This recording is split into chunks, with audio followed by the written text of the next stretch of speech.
Hello friend, हमारी आज की कहानी है धोखेबाज पत्नी। माँ, बाहर कैसा शोर हो रहा है?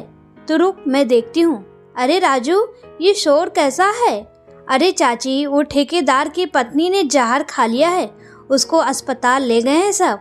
अच्छा चाची, मुझे कुछ पता चलेगा तो आपको बता दूंगा। ठीक है, मैं जा रहा हूँ। क्या हुआ माँ, किस लिए इतना शोर हो रहा है?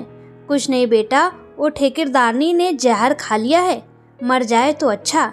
ऐसा क्यों कह रही हो माँ? अरे तू नहीं जानती बेटा, रुपयों की चमक धमक ने इसको इतना गिरा दिया कि क्या बताएं, ये औरत के नाम पर कलंक है। तभी राजू की आवाज सुनाई दी, चाची, ओ चाची, आओ अंदर आ जाओ। राजू, क्या हुआ, कुछ पता चला? आशा जी ने पूछा। हाँ चाची, उसकी हालत बहुत गंभीर है। सब बता रहे हैं कि ठेकेदार दूसरी औरत को घर ले आया है। दोनों में खूब लड़ाई हुई। ठेकेदार ने रूबी को बहुत मारा पीटा। रूबी ने घर से किसी तरह भागकर अपनी जान बचाई। कल वो अपने पहले पति के पास गई थी, उससे माफ़ी मांग रही थी, कह रही थी कि मुझे अपना लो। अंबर ने मना कर दिया, बोला जिस ऐसो आराम के लिए तुम्हें अपने छोटे मासूम बच्चों को छोड़कर जाने में जरा भी तकलीफ नहीं हुई, अब तुमको तुम्हारी वही जिंदगी मुबारक हो। हमारे जिंदगी में फिर से जहर घोलने मत आओ। वहीं से लौटकर उसने ठेकेदार के घर के बाहर ही जहर खा लिया। सब कह रहे थे उसका बचना मुश्किल है। अच्छा चाची, चलता हूँ। ठीक है राजू। ये सब क्या किस्सा है मम्मी? निशु ने अपनी माँ आशा जी से पूछा। अरे बेटा, ये एक अनोखी ही कहानी है। एक लंबी सांस लेकर आशा जी ने कहा। रूबी यहीं पास में ही रहती थी, अपने पति अंबर और दो मासूम बच्चों के साथ। गरीब ही सही, मगर बहुत खुश थे दोनों अपनी छोटी सी दुनिया में। मगर कहते हैं ना कि सुखी संसार को नज़र लगते देर नहीं लगती है। वही हुआ रूबी और अंबर के साथ। अंबर एक कपड़े की शॉप पर काम करता था। इतना कमा लेता था कि अपने बच्चों को पालन पोषण कर ले सके। रूबी भी कपड़े सिलकर कुछ पैसे कमा लेती थी। दोनों मिलकर अपने बच्चों को वो सुख नहीं दे पा रहे थे जिसकी कल्पना वो किया करते थे। फिर भी दोनों जी जान से पूरी कोशिश करते रहते थे। ऐसे ही जिंदगी चलती जा रही थी। मगर रूबी जब भी अपने आसपास के लोगों को अच्छा खाना पीना, अच्छे कपड़े गहने देखती तो बस फिर उसका भी मन विचलित हो जाता। काश मेरे पास भी ऐसी सुख सुविधाएं उपलब्ध होती तो कितना आनंद आता जीवन में। इसकी ये लालसा भी बनने लगा था आए दिन पारिवारिक कलह का कारण। अंबर रूबी को हमेशा समझाने का प्रयास किया करता था, परंतु रूबी समझने को तैयार नहीं होती। बस यही रट लगाए रहती, कैसे होगा इतने कम पैसों में गुजर बसर, मैं ऐसी जिंदगी नहीं जी सकती, मुझे अच्छी जिंदगी चाहिए बस। अब रूबी अपने इस आर्थिक कष्ट को झेलने में असमर्थ हो रही थी। उसके व्यवहार के इस परिवर्तन से अंबर काफी चिंतित हो जाता। रूबी को बहुत समझाया, परंतु रूबी उसकी बातों को गौर नहीं करती। फिर से घर में कलह शुरू हो गया। रूबी किसी भी तरह मान नहीं रही थी। इसी तरह लड़ते झगड़ते दिन बीत रहे थे।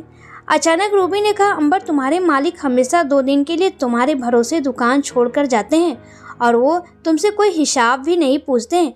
तुम जितना भी चाहो उतने रुपए काम बता सकते हो। आखिर तुम इतनी मेहनत करते हो और वो तुम्हारी तनख्वाह भी नहीं बढ़ा रहे, इतना तो बनता है। कैसा रहा मेरा आइडिया? ये सुनते ही अंबर चिल्ला पड़ा, रूबी, तुम्हारा दिमाग तो नहीं खराब हो गया है? जिस मालिक ने मुझे 2 वक्त की रोटी दी उसी से मैं गद्दारी करूं तुम्हारी चंद खुशियों के लिए? शर्म करो जरा रूबी, बहुत हरिश्चंद्र की औलाद मत बनो। नौकरानी से भी बदतर जिंदगी जी रहे हैं हम, और को देखो कितना ऐसो आराम से जिंदगी बिता रहे हैं। अपने ही घर में देखो, तुम्हारी बहन, मेरी बहन, सब कितने सुखी जीवन व्यतीत कर रहे हैं। हमको उनके यहाँ जाने में भी शर्म आती है मुझे। बस तुम अपने वसूलों के मेडल बनाकर गले में लटका लो, देखे उससे पेट भरता है क्या? रूबी की बातें सुनकर अंबर दंग रह गया। रूबी, तुमको समझाना पाना मुश्किल नहीं, अब नामुमकिन सा लगता है। इतना कहकर अंबर गुस्से से घर से बाहर निकल गया। चाय की दुकान पर बैठकर ये सोचता रहा कि कैसे समझाऊं रूबी को, क्या करूं, कुछ समझ नहीं आ रहा है। रोज रोज के इस कलह भरे माहौल से कैसे छुटकारा पाए। सुबह से शाम हो गई मगर अंबर ना ही दुकान गया ना ही घर आया। बच्चे बार बार घर के दरवाजे के पास आकर झांकते कि शायद अब पापा आ जाए, मगर उस रात अंबर घर नहीं आया। अब रूबी भी चिंतित होने लगी। कहाँ होंगे अंबर? रात भर नींद नहीं आई। सुबह सुबह ही दरवाजे पर दस्तक हुई। रूबी ने दौड़कर दरवाजा खोला। अंबर को देखते ही लिपट कर रोने लगी। कहाँ चले गए थे? कितनी चिंता हो रही थी मुझे। बच्चे भी रोते रोते सो गए थे। कितना इंतजार किया, कहाँ थे? अंबर कुछ नहीं बोला और चुपचाप नहाने चला गया। रूबी ने जल्दी से नाश्ता बनाया और अंबर को दिया। मुझे भूख नहीं है रूबी, तुम खा लो।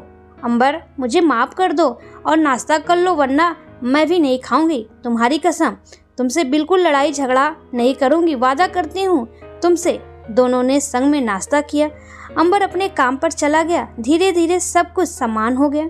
रूबी ने भी किसी तरह परिस्थितियों से समझौता कर लिया था और हंसी खुशी जीने लगे। कहते हैं ना कि खुशियों को नजर लगते देर नहीं लगती, और यही हुआ। रूबी और अंबर के जीवन में भूचाल सा आ गया उनकी जिंदगी में, और उस भूचाल का नाम था ठेकेदार राघव। ठेकेदार राघव अंबर का दूर के रिश्ते का भाई लगता था और दोनों बचपन में एक ही साथ पढ़ते थे, इसलिए मित्रता भी दोनों में बहुत थी। परंतु दोनों की आर्थिक स्थिति में जमीन आसमान का अंतर था। राघव एक अमीर खानदान से ताल्लुक रखता था, इसी वजह से अंबर उससे थोड़ा दूर रहना पसंद करता था, क्योंकि राघव अपने रसूल का फायदा उठाकर थोड़ा अपनी मनमर्जी करता था और आवारागर्दी में भी तल्लीन रहता था, जो अंबर को बिल्कुल पसंद नहीं आता था और उससे दूर ही रहना पसंद करता था। एक दिन बाजार में अंबर की मुलाकात राघव से हो गई। अरे अंबर, मेरे यार, मेरे भाई, कितने दिनों बाद तुमसे मिलना हुआ। ये कहकर दोनों गले लग गए। और कैसी कट रही है तेरी जिंदगी? क्या चल रहा है? शादी वादी किया कि नहीं?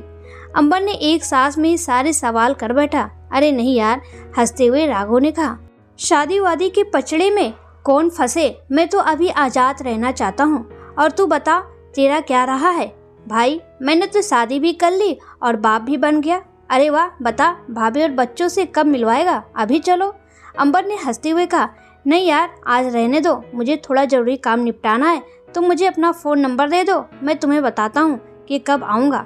राघव ने असमर्थता व्यक्त करते हुए कहा, ठीक है, जैसी तेरी मर्जी, कहकर दोनों गले मिलकर चले गए। शाम को घर आते ही अंबर ने रूबी को सारी बात बताई। रूबी बोली, अचानक से ये दोस्त कहाँ से आ गया? आपने कभी बताया नहीं।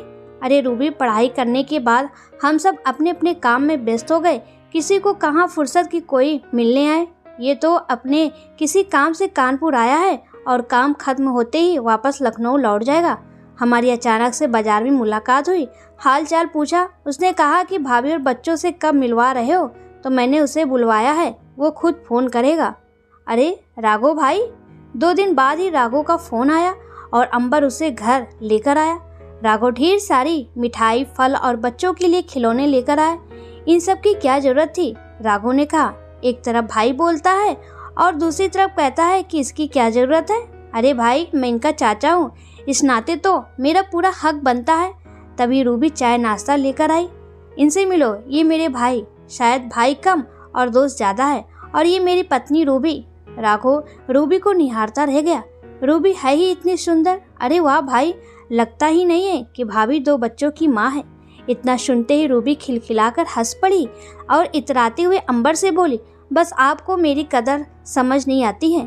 अंबर एक फीकी मुस्कान के साथ बोला, जाने मन, कदर तो तुम्हारी बहुत करता हूँ, बस तुम समझ नहीं पाती।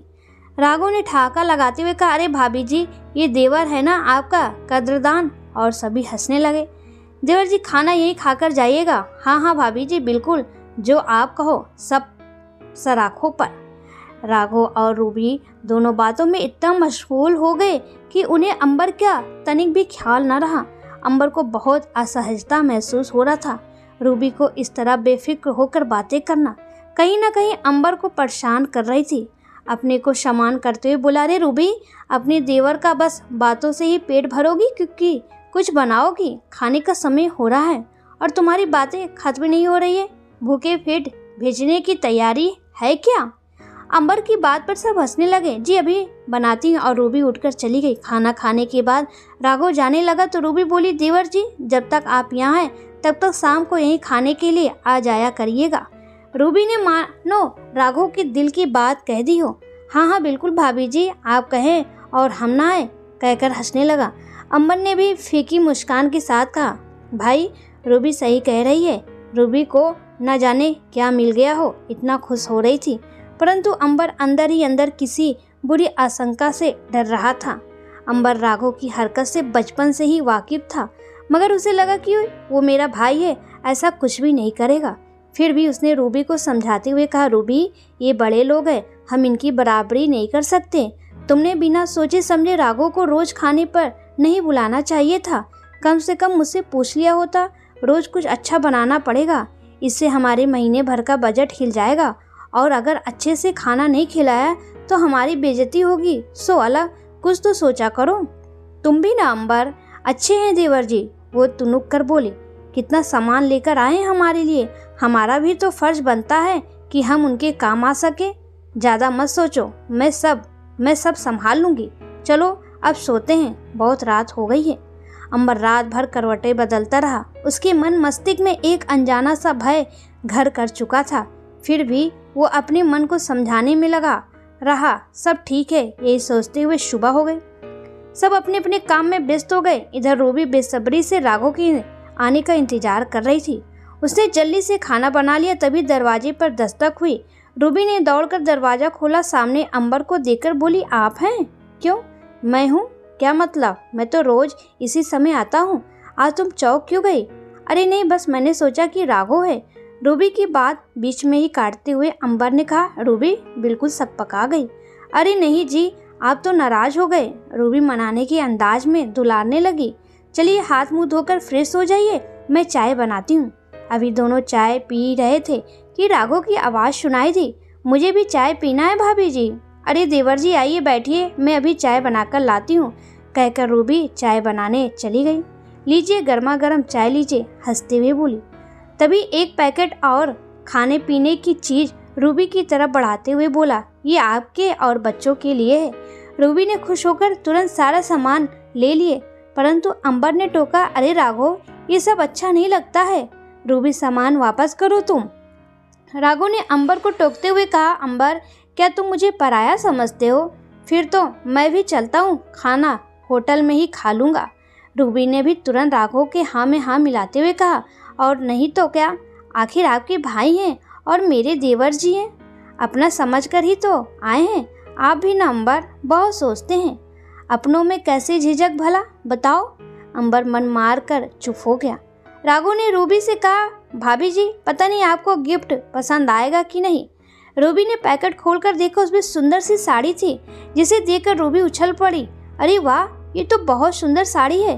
अंबर को रूबी का ये व्यवहार कतई अच्छा नहीं लग रहा था, मगर वो मूक दर्शक बना बैठा रहा। अब ये सिलसिला जब तक राघव दिल्ली लौट नहीं गया तब तक चलता रहा। राघव के जाने के बाद अंबर को थोड़ा सुकून मिला। कुछ दिनों बाद ही अंबर और रूबी की शादी की सालगिरह थी। अंबर ने रूबी को एक साड़ी दिया और कहा, शाम को तैयार रहना, हम लोग बाहर घूमने चलेंगे और बाहर ही खाना भी खाएंगे। रूबी ने ठीक है। शाम को अंबर घर आया तो रूबी को देखकर बोला, ये क्या, मेरी दी हुई साड़ी क्यों नहीं पहनी? ये तो राघव की दी हुई साड़ी है ना। अरे अंबर, साड़ी ही तो पहन ली मैंने, और फिर बाहर भी तो जाना है, तो मैंने सोचा कि बाहर थोड़ी इज्जत बढ़ेगी, महंगी साड़ी पहनूंगी तो। अंबर बहुत उदासी से बोला, और दोनों अपने बच्चों के साथ बाहर घूमने निकल जाते हैं। तभी अचानक राघव को फोन आता है। हेलो, तुम कहाँ हो यार? मैं तुम्हारे घर के बाहर खड़ा हूँ, हम लोग थोड़ा मंदिर आए हैं अभी। अंबर बोल ही रहा था कि रूबी ने फ़ोन छीन लिया और बोली, अरे देवर जी आज बहुत मौके से आप आए हैं, आज हमारी शादी की सालगिरह है और हम लोग आज बाहर ही खाना खाएंगे। आप यहीं हैं तो आप भी आ जाइए ना, सब मिलकर मज़े करेंगे। बिल्कुल भाभी, बस अभी आया, बताइए अब लोग कहाँ हैं? पुराना हनुमान मंदिर है, वहीं आ जाइए। रूबी की इस बात से अंबर बहुत दुखी हुआ, मगर कुछ कह नहीं सका। राघव के पहुँचते ही सब रेस्टोरेंट की तरफ पड़े, परंतु राघव ने कहा, आज की पार्टी मेरी तरफ से आप लोगों के लिए, और कार की तरफ इशारा किया। सभी को लेकर एक अच्छे होटल में खाना खिलाने ले गया। वहां पहुंचते उनका शानदार स्वागत हुआ, केक काटा और एक खूबसूरत सा तोहफा भी राघव ने दिया अंबर और रूबी को, और फिर सब घर लौटे। रूबी तो अपने को किसी प्रिंसेस से कम नहीं समझ रही थी। गिफ्ट खोलते ही रूबी उछल पड़ी। राघव ने उसे मोबाइल फ़ोन दिया और अंबर को महंगी सी घड़ी। ये सब देखकर अंबर की टेंशन बढ़ती जा रही थी। मगर रूबी अपने सपनों की दुनिया से बाहर निकलना नहीं चाह रही थी। आज उसे वो सब मिला जिसकी तमन्ना उसे हमेशा रहती थी। रूबी को जब से मोबाइल फ़ोन मिला तब से रूबी बस दिन रात राघव से बातें करने में बिताने लगी। अंबर और बच्चों के प्रति वो लापरवाह होती जा रही थी। इधर राघव भी रूबी की खूबसूरती पर फिदा था और उसको रूबी की कमजोरी को अपना हथियार बना लिया था। उसने तो अब कानपुर में भी घर खरीद लिया। अब तो राघव बेधड़क होकर रूबी के पास किसी भी समय आने लगा। यहाँ तक कि अंबर जब घर पर नहीं होता तब भी वो आने लगा। राघव और रूबी की नज़दीकियाँ बढ़ने लगी। एक दिन मौका देखकर राघव ने रूबी को अपनी बाहों में भर लिया और बोला, कितनी खूबसूरत हो तुम, तुम्हारे बिना अब मेरा दिल नहीं लगता, और रूबी को प्यार से सहलाने लगा। रूबी ने भी बिना विरोध किए ही अपने को राघव की आगोश में सौंप दिया। जब प्यार का खुमार उतरा तो रूबी एकदम से रोने लगी। ये मैंने क्या कर दिया, अंबर को कैसे मुंह दिखाऊंगी। अरे रूबी मेरी जान, अंबर को बताने की ज़रूरत क्या है, और जब कोई बताएगा नहीं तो वो कैसे जानेगा। बच्चे तो स्कूल में हैं, अब बच्चे हम और तुम मेरी जान। और उसने फिर रूबी को अपने आगोश में भर लिया। अब तो राघव आए दिन रूबी को कीमती तोहफे देता और रूबी उसकी हवस को मिटाती रहती। रूबी और राघव की करतूतों के चर्चे अब धीरे धीरे आस पड़ोस में होने लगे। मोहल्ले में कानाफूसी शुरू हो गई। अंबर को चलते राह कुछ कमेंट भी सुनने को मिलते, अरे अंबर जरा बीबी का ध्यान रखा करो वरना एक दिन फुर्र से उड़ जाएगी। अंबर के मन में शक ने घर बना लिया था। एक दिन अचानक से वो दोपहर में ही घर पहुंच गया। घर के बाहर राघव की कार देखा, उसका माथा ठनका। उस दिन वो चुपचाप वापस चला गया अपने काम पर, और शाम को घर आया तो उसने रूबी से बातों बातों में पूछा कि बहुत दिनों से राघव नहीं आया, क्या बात है, चलो फ़ोन करके पूछता हूँ। अरे जाने दीजिए, हो सकता है देवर जी अपने काम में व्यस्त होंगे, जब फुर्सत मिलेगी तो खुद ही आएंगे। रूबी ने कहकर बात को टालते हुए कहा, अच्छा चलिए हाथ मुंह धोकर फ्रेश हो जाइए, मैं खाना लगाती हूँ। मगर अंबर की बात से रूबी अंदर से डर गई कि कहीं उसकी चोरी पकड़ी न जाए। उसने मौका मिलते ही राघव को फ़ोन कर दिया, अभी कुछ दिनों के लिए ना आए। एक हफ्ते बाद राघव फिर आया रूबी के पास। उसी दिन बच्चे घर जल्दी आए तो रूबी और राघव दोनों सहम से। अचानक से बच्चों की स्कूल की छुट्टी जल्दी हो गई। बच्चे घर गए, आज उनकी चोरी पकड़ी गई थी। राघव ने तुरंत बाजार से ढेरों खाने पीने की चीज़ लाकर बच्चों को दिया। बच्चे खुश हो गए। शाम को अंबर घर पर आया तो बच्चे खुश होकर बोलने लगे कि आज तो राघव चाचा आए थे और हमारे लिए ढेरों खाने की चीज़ें लेकर आए थे। रूबी तुमने मुझे बताया नहीं कि राघव आया था, अंबर ने नाराज़गी जताते हुए कहा। रूबी सकपका गई, हकलाते हुए बोली, वो क्या वो अंबर ने झुंझला कर कहा, अरे वो क्या है ना, देवर जी को कुछ काम से इधर आना था तो वो कुछ देर के लिए इधर भी हो लिए थे। अंबर कुछ बोले बगैर ही चाय पीने लगा। थोड़ी देर बाद उसने रूबी से कहा कि आइंदा से मेरी गैर हाजिरी में राघव घर में ना आए तो अच्छा होगा। अंबर ने कड़क आवाज़ में कहा तो रूबी सहम गई। हाँ पर मैंने थोड़ी ना बुलाया था, आप भी ना, आप ही बताइए, कोई घर आए तो भगा थोड़ी ही दूंगी। ठीक है मगर आइंदा ध्यान रखना तुम। ठीक है बाबा, बिल्कुल ध्यान रखूंगी, रूबी ने थोड़ा सामान होते हुए कहा। दूसरे दिन राघव जैसे ही आया रूबी ने उससे कहा, लगता है कि अंबर को मुझ पर शक हो गया है, शायद आजकल बहुत सवाल जवाब करने लगा है, अब कुछ दिनों के लिए तुम मत आना। राघव रूबी को बाहों में भरकर बोला, जाने मन, प्यार किया तो डरना क्या, हटो, तुमको मजाक सूझ रहा है, यहाँ मेरी जान निकल जाती है अंबर के सवालों से, तुम्हें क्या, जिंदगी मेरी नरक बन जाएगी ना, तुम तो पल्ला झाड़ कर चलते बनोगे। अरे नहीं जाने मन, तुमको अपने साथ लेकर चला जाऊंगा, अपने दिल की रानी बनाकर रखूंगा तुम्हें। सच? रूबी ने राघव को पकड़ते हुए पूछा। बिल्कुल सच, तुमको कोई शक है क्या? राघव ने हंसते हुए रूबी से पूछा। नहीं नहीं बिल्कुल नहीं, बस अपने दिल की तसल्ली के लिए पूछ रही थी। अब हो गई तसल्ली? राघव ने पूछा। हाँ हो गई, रूबी ने इतराते हुए कहा। राघव का जुनून रूबी के दिलो दिमाग पर इस कदर छाया हुआ था कि उसे न अपने बच्चों की और न ही अपने पति अंबर की फिक्र थी। एक दिन, अंबर भाई क्या हाल चाल है? घर लौटते समय अंबर को पड़ोसी मिल गया। सब ठीक है, आप बताइए कैसे? मैं तो ठीक हूँ भाई, आजकल आपके यहाँ कोई मेहमान आए हुए हैं लगता है। मेहमान? नहीं तो, अंबर ने चौंकते हुए कहा। क्यों मजाक कर रहे हैं? अभी अभी तो कार से वापस गए हैं, मैं तो अक्सर ही देखता हूँ उनको। अरे वो मेरा चचेरा भाई है। अच्छा चलता हूँ, रूबी इंतजार कर रही होगी। अंबर ने जल्दी से बात खत्म किया और विचलित मन से तेजी से घर की तरफ बढ़ गया। रूबी ने दरवाजा खोला। अंबर घर में घुसते ही रूबी पर विफर पड़ा। आज फिर आया था राघव? लगभग चिल्लाते हुए पूछा। रूबी चुपचाप खड़ी रही। बोलती क्यों नहीं? मैं कुछ पूछ रहा हूँ तुमसे। रूबी भी आज विद्रोह पर उतर आई थी। हाँ आए थे तो क्या? तुमको मना किया था मैंने कि उससे दूर रहो। जब मैं घर में नहीं रहता हूँ तुम क्यों आने देती हो उसको? मैं नहीं रोकूंगी उन्हें। मेरा कितना ख्याल रखते हैं, मेरी मन की हर चीज लाकर देते हैं, मैं क्यों रोकूं उन्हें? जो तुम नहीं दे पाए कभी, वो सारी इच्छाएं पूरी करती है मेरे। रूबी की मुंह से ऐसी बातें सुनकर अंबर अपना आपा खो बैठा और एक झन्नाटेदार चाटा जड़ दिया रूबी के गाल पर। बेशर्मी की हद पार कर दी है तुमने। हमारी इज्जत का जरा भी ख्याल नहीं आया तुम्हें? कौन सी इज्जत? इज्जत से पेट नहीं भरता है किसी का। अपनी इज्जत अपने पास रखो। तुम्ही को मुबारक हो तुम्हारी इज्जत। मुझे ऐसी जिंदगी रास नहीं आती। रूबी, चिल्ला पड़ा अंबर। मुझे तो पहले से ही शक था, तुम्हारे लक्षण नजर आ रहे थे मुझे। खबरदार, जो आगे से राघव को घर में घुसने दिया तो मुझसे बुरा कोई नहीं होगा, समझ लेना। बच्चे को सहमा देख अंबर उन्हें अपने साथ सुलाने लेकर चला गया। रूबी बुद्ध की तरह खड़ी रही।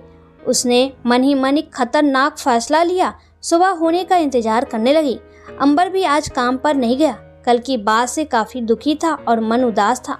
रूबी ने आज कोई काम भी नहीं किया, न ही बच्चों के लिए नाश्ता बनाया और न ही घर का कोई काम किया।